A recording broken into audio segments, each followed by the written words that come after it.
Hai teman-teman, gimana nih? Siapa yang kemarin nonton debat Capres? Aku nonton dan jujur aku kaget sama debat Capres kemarin karena aku nggak berekspektasi debatnya akan berjalan seintens itu. Ternyata di debat Capres kemarin mereka nggak ragu untuk saling sanggah, saling memberi pertanyaan, dan juga mengkritik gagasan Capres lain. Seru nggak sih? Nah, teman-teman, tapi kamu tahu nggak sih sejarah dari debat Capres ini? Kalau kamu penasaran, sini aku ceritain kisahnya.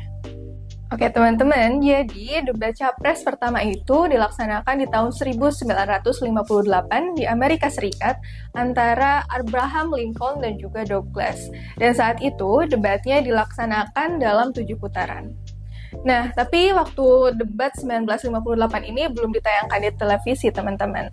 Dan debat Capres yang ditayangkan di televisi itu di Amerika Serikat dilaksanakan di tahun 1960. Dan itu adalah debat Capres pertama yang ditayangkan di televisi. Dan debatnya antara John F. Kennedy dan juga Nixon. Dan tahu gak sih teman-teman, debat Capres di tahun 1960 ini ternyata cukup berpengaruh untuk pemilih di Amerika Serikat. Jadi awalnya orang-orang itu agak pesimis atau lebih menganggap unggul Nixon daripada John F. Kennedy. Tapi setelah perhelatan debat Capres, ternyata banyak pemilih yang justru berpindah dan memilih John F. Kennedy. Karena di perhelatan debat tersebut, John F. Kennedy dinilai lebih meyakinkan. Dan dia juga penampilannya lebih rapi, lebih siap untuk tampil. Dan karena itu, suara dari pemilih akhirnya lebih banyak ke John F. Kennedy. Ternyata pengaruh dari debat Capres itu lumayan besar juga ya teman-teman. Apalagi kalau disiarkan di televisi. Nah teman-teman, sejak perhelatan debat Capres tersebut, akhirnya debat Capres pun mulai dilaksanakan secara rutin setiap ada perhelatan Pilpres. Begitu juga di Indonesia. Tapi kalau untuk di Indonesia, perhelatan debat Capres ini baru dilaksanakan di tahun 2004, yaitu pasca Orde Baru. Dan di perhelatan debat Capres, ada 5 pasangan calon yang berkontestasi pada saat itu. Ada Wiranto dengan Salahuddin Wahid, lalu Megawati dengan Hasyim Muzadi, Amin Rais dengan Siswono Yudhoyono, SBY dengan Yusuf Kala, lalu Hamzahas dengan Agung Gumelar. Dan perhelatan debat Capres pertama di Indonesia ini dilaksanakan dalam 2 putaran. Yang pertama, mempertemukan antara Megawati dengan Amin Rais. Lalu yang kedua, mempertemukan Wiranto, SBY, dan Hamzahas, tentunya dengan wapresnya masing-masing. Kayak gitu teman-teman. Tapi untuk debat Capres yang pertama ini, banyak yang menilai debatnya itu masih sekedar profesionalitas atau masih dinilai nggak begitu seru, nggak begitu intens, dan nggak ada sesi sanggah gitu. Jadi para capres-cawapresnya ini nggak saling mengkritik satu sama lain, tetapi lebih ke menyampaikan gagasannya masing-masing aja.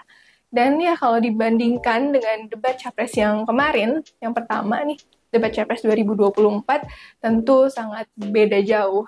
Tapi ya kita tetap harus mengapresiasi debat Capres pertama ini dong, karena ya nggak bisa dipungkiri, debat Capres pertama tahun 2004 ini menjadi awal dari adanya debat Capres lainnya di Indonesia. Yang kalau dihitung sampai sekarang ini telah dilaksanakan dalam 4 kali. Yang pertama tahun 2004, lalu tahun 2009, 2014, 2019, dan yang kemarin terakhir tahun 2024. Nah teman-teman, kalau kamu kemarin nonton debat Capres yang pertama, pasti bisa lihat dong gimana mereka itu sangat intens saling mengkritisi satu sama lain. Dan mungkin ini jauh berbeda dengan debat pertama tahun 2004. Tapi ya kita dengan hal ini bisa menyadari kalau akhirnya perhelatan debat Capres ini bisa lebih baik dari tahun-tahun sebelumnya. Ya nggak sih? Kayak yang ikutnya yaitu capresnya semakin kritis, saling menyanggah satu sama lain, begitu juga yang nontonnya. Dan ternyata kemarin debat Capres ini cukup ramai di media sosial. Dan ya banyak yang aware ternyata dengan debat ini, dan mereka menilai debatnya ini menunjukkan gimana kapabilitas capres-cawapresnya. Walaupun memang ada juga yang berpendapat kalau debat ini hanya melihat siapa yang jago berbicara, tapi ya mungkin dari debat Capres, kamu yang awalnya belum tahu mau milih siapa, akhirnya bisa kebayangkan nanti mau milih siapa, atau Capres ini kayak gimana ternyata di saat dia mengadu gagasannya. Oke teman-teman, itu dia sejarah singkat dari debat Capres. Semoga jadi insight buat teman-teman. Jangan lupa like, komen, dan juga subscribe. Terima kasih.